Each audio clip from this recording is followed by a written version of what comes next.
உலகெங்கும் வாழ்கின்ற நம் தமிழ் சொந்தங்களுக்கு ஜோதிட பூமியின் வாயிலாக மதுரை கார்மேகத்தினுடைய பணிவான வணக்கங்கள்.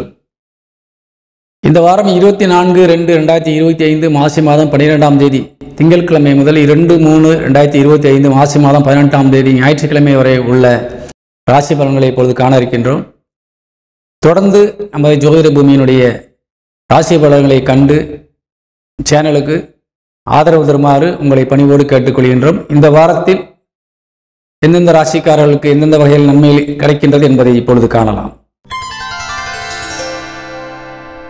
மகர ராசி நண்பர்களுக்கு இந்த வாரத்தினுடைய ராசி பலன்களை நாம் இப்பொழுது காண இருக்கின்றோம். மகர ராசிக்கு அதிபதி சனி பகவான் உங்கள் ராசிநாதன் இப்பொழுது 2ஆம் இடம் என்று சொல்லக்கூடிய வாக்குஸ்தானத்திலே அமர்ந்து இப்பொழுது உங்களுக்கு அருள்பாலித்துக் கொண்டிருக்கின்றார். 2ஆம் இடம் என்பது தனஸ்தானம், குடும்பஸ்தானம், வாக்குஸ்தானம் என்று சொல்லக்கூடிய ஒரு இடம். நீங்கள் எதை பேசப் போகின்றீர்கள், என்ன மாதிரி பேசுவீர்கள், அதன் மூலியமாக என்னென்ன விளைவுகள் ஏற்படும், இதையெல்லாம் சொல்லக்கூடிய ஒரு இடம். அதே போல உங்கள் ராசிநாத சனி பகவான் 2ஆம் இடத்தில் அமரும் பொழுது குடும்பத்தின் மீது அதிக ஒரு அக்கறையும் பற்றும், நமது குடும்பத்தை எப்படியாவது நல்ல நிலைமையில கொண்டு வந்து விட வேண்டும் என்ற ஒரு வைராக்கியம், இவை எல்லாமே உங்களுக்கு இப்பொழுது இருந்து கொண்டிருக்கின்றது. அதே போல நீங்கள் பேசக்கூடிய விஷயங்களில் இருந்து பல நல்ல விஷயங்களும் நடக்க காத்திருக்கின்றது. அதே நேரத்திலே உங்கள் சனி பகவான் 7ஆம் பார்வையாக உங்களுக்கு 8ஆம் இடத்தை பார்ப்பதால் நீங்கள் பேச்சிலிருந்து சில பிரச்சனைகள் வருவதற்கான வாய்ப்புகளும் இருக்கின்றது.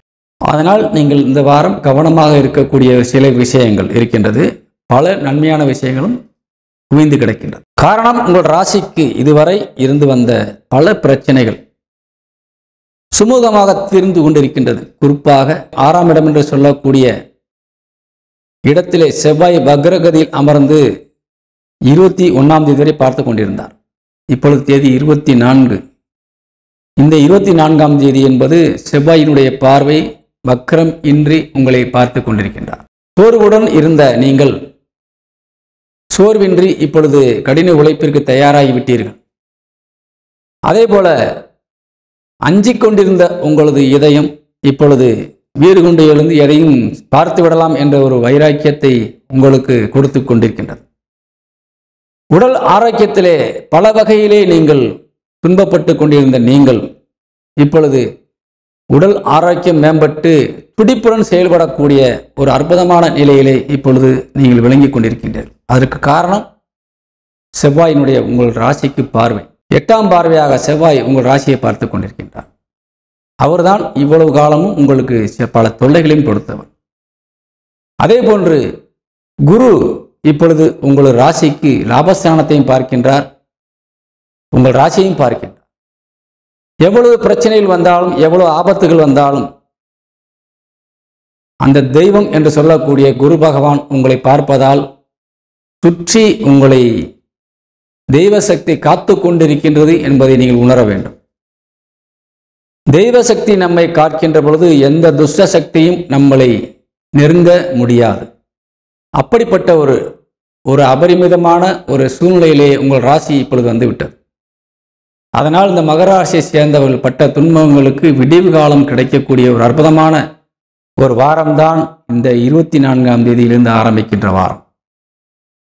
22ஆம் தேதியிலிருந்தே உங்களுக்கு ஒரு நல்ல நேரம் தொடங்கிவிட்டது. ஆனால் இந்த 24க்கு மேலே இன்னும் சிறப்பாக இருக்கக்கூடிய வாய்ப்புகள் இருக்கின்றது. காரணம்,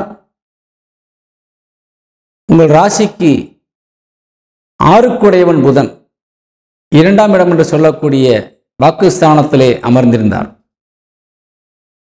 6க்குடையவன் எதிரிஸ்தானத்திலே உங்கள் வாக்குஸ்தானத்திலே அமர்ந்திருந்தால் உங்கள் வார்த்தைகள் எப்படி வந்திருக்கும் அப்படி என்பதை நீங்கள் உணர வேண்டும். ஆனால் அவர் வருகின்ற 26ஆம் தேதி பெயர்ச்சி அடைந்து 3ஆம் இடத்துக்கு செல்கின்றார். அங்கிருந்து உங்களுக்கு ஒரு சுப பார்வையாக 7ஆம் பார்வையாக உங்கள் ராசிக்கு 9ஆம் இடத்தை பார்க்க இருக்கின்றார். இந்த 6க்குடையவன் எதிரிஸ்தானாதிபதி உங்கள் குடும்பத்திற்குள்ளே புகுந்து உங்கள் குடும்பத்திலே பல பிரச்சனைகளை விளைவித்து அந்த புதன் 6க்குடையவன் உங்களுக்கு 7ஆம் பார்வையாக 8ஆம் இடத்தை பார்த்து கொண்டிருக்கிறார் 26ஆம் தேதி வரை. அதனால் இந்த 26ஆம் தேதி வரை குடும்ப பிரச்சனைகளிலே கொஞ்சம் கவனம் செலுத்திக் கொள்ளுங்கள். உங்களுக்கு தெய்வத்துணை இருக்கின்றது. பக்கபலமாக நீங்கள் வேறு கொண்டு செயல்படக்கூடிய வாய்ப்பு எல்லாமே உங்களுக்கு இருந்து கொண்டிருக்கின்றது.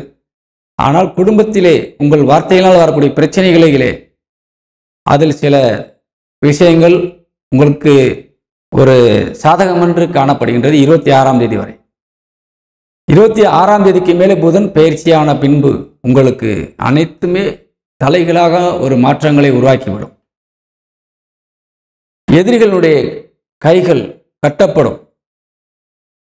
எதிரிகள் உங்களை தூண்டி உங்கள் வார்த்தைகளிலே மூலியமாக வந்த பிரச்சனைகள் எல்லாம் ஒரு முடிவுக்கு வந்துவிடும்.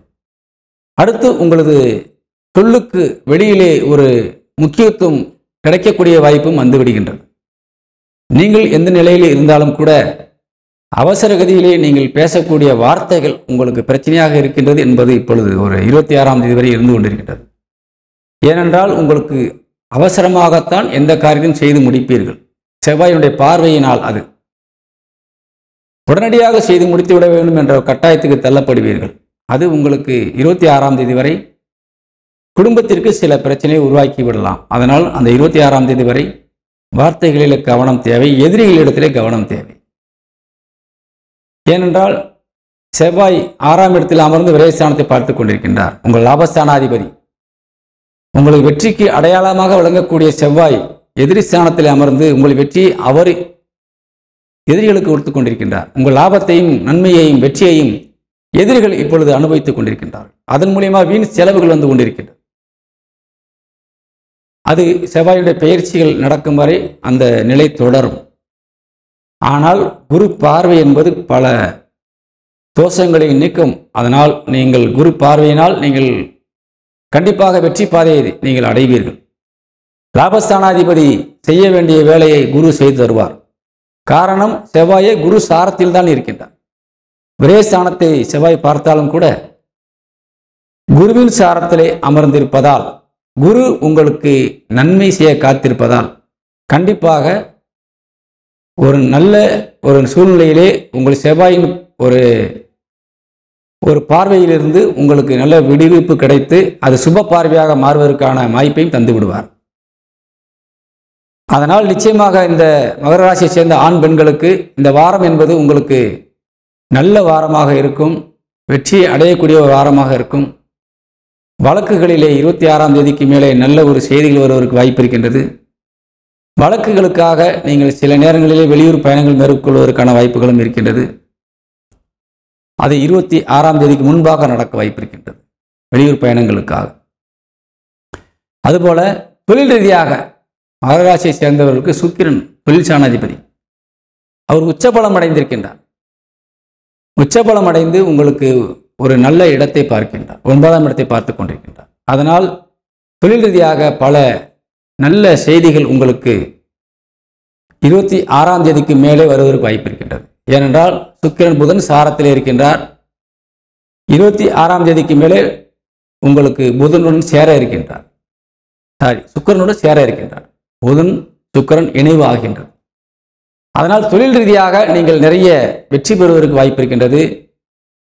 தொழிலிலே தொய்வு ஏற்பட்டு தொழில் நடத்தாமல் இருந்தவர்களுக்கெல்லாம் இப்பொழுது தொழில் சார்ந்து நல்ல முயற்சிகளும் முன்னேற்றங்களும் வருவதற்கு வாய்ப்பு இருக்கின்றது.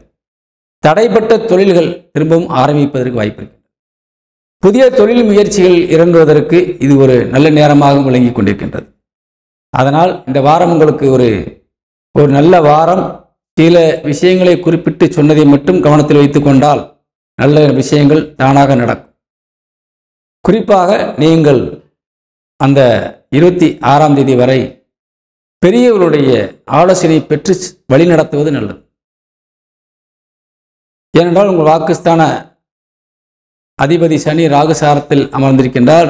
வாக்குஸ்தானத்திலே உங்களுக்கு 6 குடையன் புதன் அமர்ந்திருப்பதால் நீங்கள் என்ன செய்ய வேண்டும் என்பதை நீங்கள் பெரியவர்களிடத்திலே ஆலோசனை கேட்டு நீங்கள் செய்வது நல்லது. அதே போல குலதெய்வ வழிபாடு 26ஆம் தேதிக்கு மேலே நீங்கள் செய்து கொள்வது நல்லது. அல்லது தெய்வத்தினுடைய கோயில்களுக்கு சென்று வருவதும் நல்லது. 26ஆம் தேதிக்கு மேலே நீங்கள் தெய்வ துணையை நீங்கள் நாட வேண்டும். அந்த தெய்வங்கள் இருக்கின்ற இடத்துக்கு சென்று வழிபாடு செய்ய வேண்டும். அப்பொழுது நிறைய நன்மைகள் உங்களுக்கு கிடைக்கும். அந்த செவ்வாய் எதிரி ஸ்தானத்தில் அமர்ந்து, செவ்வாய் என்பது ஒரு சுப கிரகம் கிடையாது, பாவ கிரகம்தான். ஆனால் அதே செவ்வாய் உங்களுக்கு நன்மையும் செய்வார், சில வகையிலே உங்களுக்கு தொந்தரவும் கொடுத்து விடுவார். செவ்வாயிடம் இருந்து வர வேண்டிய நன்மைகளை மட்டும் பெற்றுக்கொள்ளுங்கள். அந்த தீயவைகளை நீங்கள் அகற்ற வேண்டும் என்றால் தெய்வ வழிபாடு உங்களுக்கு முக்கியம். அந்த தீயவை எப்படி நிகழும் என்றால் நீங்கள் அவசரகதியிலே எடுக்கின்ற முடிவுகளால் அது நிகழும். அப்பொழுது உங்களது புத்தியை நீங்கள் கடன் கொடுக்காமல் சுய சிந்தனையோடு இருந்து செயல்பட்டால் நீங்கள் வெற்றி பெறலாம் என்பதை தெரிவிக்கின்றேன். அதே போன்று இந்த வாரத்திலே 7க்குடையவன், உங்கள் மகர ராசி 7க்குடையவன் சந்திரன் 12ஆம் இடத்திலே திங்கட்கிழமை இருக்கின்றார். திங்கட்கிழமை முடிந்து செவ்வாய்க்கிழமை 7க்குடையவன் சந்திரன் உங்களுக்கு மகர ராசிக்கு வருகின்றார். அதனால் இந்த மகர ராசியிலே அமர்ந்து 7ஆம் இடத்தை பார்க்க போகின்றார். செவ்வாய், புதன், வியாழன் இந்த 3 நாட்கள் உங்களது இல்லற துணையின் மூலியமாக பல நல்ல காரியங்கள், நன்மையான விஷயங்கள், அவர்களுடைய ஆலோசனை, அவருடைய அன்பு, அரவணைப்பு, அதே போன்று அவர்களிடத்தில் தனவரவு கண்டிப்பாக அது ஆணாக இருந்தாலும் சரி, பெண்ணாக இருந்தாலும் சரி உங்களுக்கு நிச்சயமாக கிடைக்கும். எந்த விதத்திலும் அவர்கள் உங்களுக்கு தீங்கிழைக்கக்கூடியவர்களாக இந்த 3 நாட்கள் கண்டிப்பாக இருக்க மாட்டார்கள். ஆனால் திங்கட்கிழமை உங்களுக்கு அது சாதகமற்ற ஒரு சூழ்நிலை ஏற்படுத்தி தரும். திங்கட்கிழமை மட்டும் அவர்கள் மூலியமாக வீண் செலவில் வரும் வாய்ப்பு இருக்கிறது. அவர்கள் மூலியமாக கொஞ்சம் அலைச்சல் ஏற்படுவதற்கு வாய்ப்பு இருக்கின்றது. திங்களை தவிருங்கள், மற்ற நாட்களை நீங்கள் பயன்படுத்திக் கொள்ளலாம். அதே போன்று திருமணத்திற்காக காத்திருக்கின்ற இளம் யுவதிகளுக்கு, ஆண்களுக்கு அந்த திங்கள் தவிர மற்ற நாட்களிலே உங்களுக்கு நல்ல செய்திகள் வருவதற்கு வாய்ப்பு இருக்கின்றது. நிச்சயம் செய்ய வாய்ப்பு இருக்கின்றது. பெண் அமையாமல் இருப்பதால் பெண் அமையும். மணமகன் தேவைப்படுவோருக்கு மணமகன் தானாக வந்து சேரும். பெரியவருடைய ஆசீர்வாதத்தோடு அந்த திருமணம் நடக்கும். காரணம், உங்கள் ராசிக்கு குரு பார்வை இருக்கின்றது. அதனால் பெரியவர்கள் ஆசீர்வாதத்தோடு தான் எந்த ஒரு காரியமும் நடக்கும். பெரியவர்கள் இன்றி எந்த ஒரு காரியம் நடக்காது. பெற்றோர்கள் இன்றி எந்த காரியம் நடக்காது. பெற்றோர்களே சம்மதிக்காத திருமணமாக இருந்தாலும் சரி, நீங்கள் செவ்வாய்க்கிழமையிலிருந்து நீங்கள் பேச ஆரம்பித்தால் நிச்சயமாக உங்களுக்கு ஒத்துழைப்பு தருவார்கள், வெற்றியும் தருவார்கள். இந்த வாரம் உங்களுக்கு நல்ல வாரமாக இருக்கின்றது. வெற்றி பெற வேண்டும் என்று வாழ்த்தி கூறி விடைபெறுகின்றேன். அதே போன்று இந்த மகர ராசியை சேர்ந்த சொந்தங்களுக்கு இந்த வாரத்தில் ராசி எண் 9. இந்த 9ஆம் எண்ணை பயன்படுத்தினால் நிச்சயமாக உங்களுக்கு வெற்றி கிடைக்கும் என்பதை கூறி விடைபெறுகின்றேன். வணக்கம்.